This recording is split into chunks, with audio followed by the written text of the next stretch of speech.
Hey everybody, welcome back to A Brief on Grief. Today I wanted to continue on with the 6 myths about dealing with grief. Honestly, in the last week or so, I've been thinking about a specific focus actually for this next video because I got inspiration reading more of that book by Glennon Doyle that I mentioned a couple episodes back. And for like a day or so, it felt like, yep, this is what I'll do the next video on. And then it kind of passed. And I thought, well, I'm going to sit with this a little bit and see what comes up. And honestly, today, now I know what was meant to come up, what my heart wanted to say today. So it felt right to just continue on with these myths without that little interlude from the book that I was originally thinking of sharing.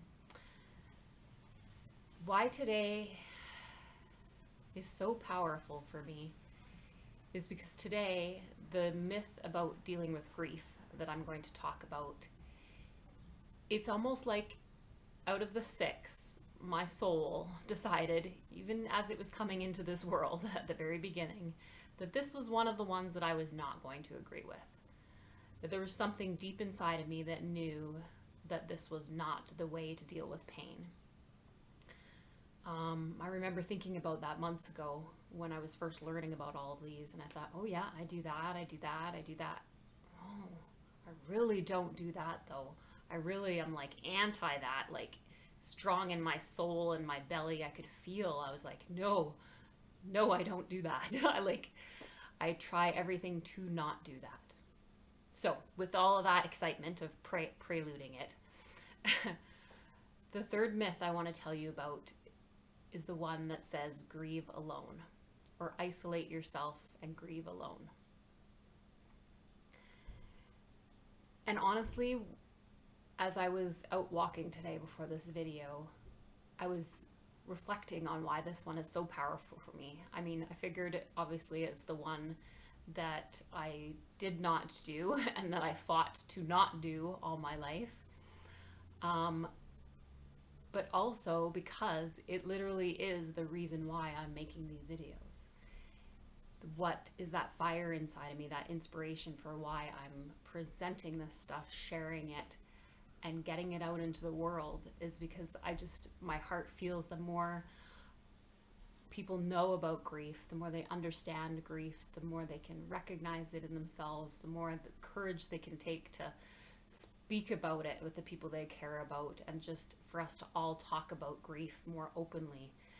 Because to pretend that we don't feel this stuff or think that we have to suffer alone with it, it just makes it 10 times worse. And it keeps it stuck and festering in our body and creates all kinds of more problems after that, especially after years and years of unresolved pain and stuff inside. So this is the one I have always been openly discussed when I'm in pain.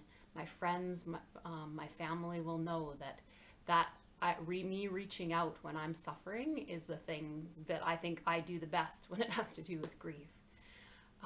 The thing that I knew that being alone always made the suffering worse. But how often have you guys heard things like, oh, just leave her alone, she just needs some time to calm down, or just let him go to his room so they can cry and he can come back out when he feels better.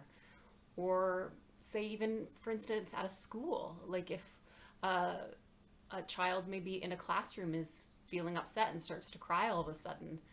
I don't know about you when you were small, but when that used to happen, we used to kind of get shuffled off into the hallway or the corner, or even into a principal's office so that we could go be alone with our feelings. I could talk for hours on this subject, personally, on how that behavior has harmed me when I've felt alone, when I haven't been able to talk to people about it. And just honestly, the biggest heartache in my heart that I'm just realizing actually in the last few days here is my heart breaks the most when I watch people that I love suffer alone. People that I love that are not able to reach out and talk about the pain that they feel. So much so that for like 40 years of my life, I've tried to be that person that gives the love and provides that safe space for people to talk about feelings. I've always tried to invite people to do that, either by doing it myself by example or just trying to create a space for it. And nothing breaks my heart more when people are still unable to do that, no matter how much you are there and how much you love them. And a couple months ago, actually, when I was doing a course, I came up with something in my head, and no, so my heart, but my head spoke it, I guess. You cannot love somebody enough to heal their heart for them. They have to want to heal their heart for themselves. And that's so profound for me, because the energy and the pain that I've had in my life trying to be that person to accommodate, to help somebody heal their heart, you can only do so much, and then the other person has to want to and move forward with what they're ready for. So this one is so deeply in me, with drive, I think, from when I was young, to pain that's still related to trauma that I'm healing. Grieving alone just makes everything worse. It really does not honor the feelings that we have.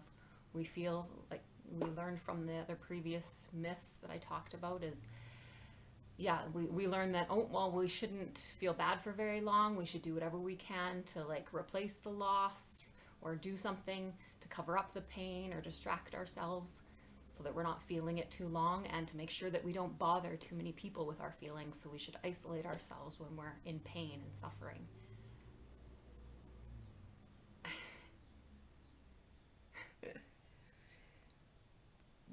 There's no way I can talk about this topic without emotion coming up.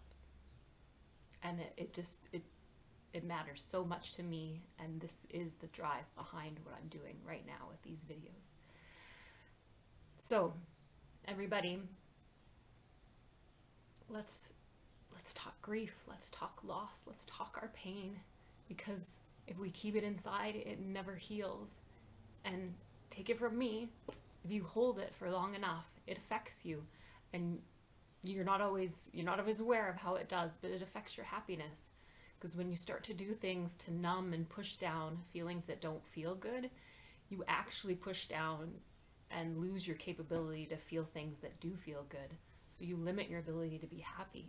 You limit your ability to be joyful and take joy in things in your life.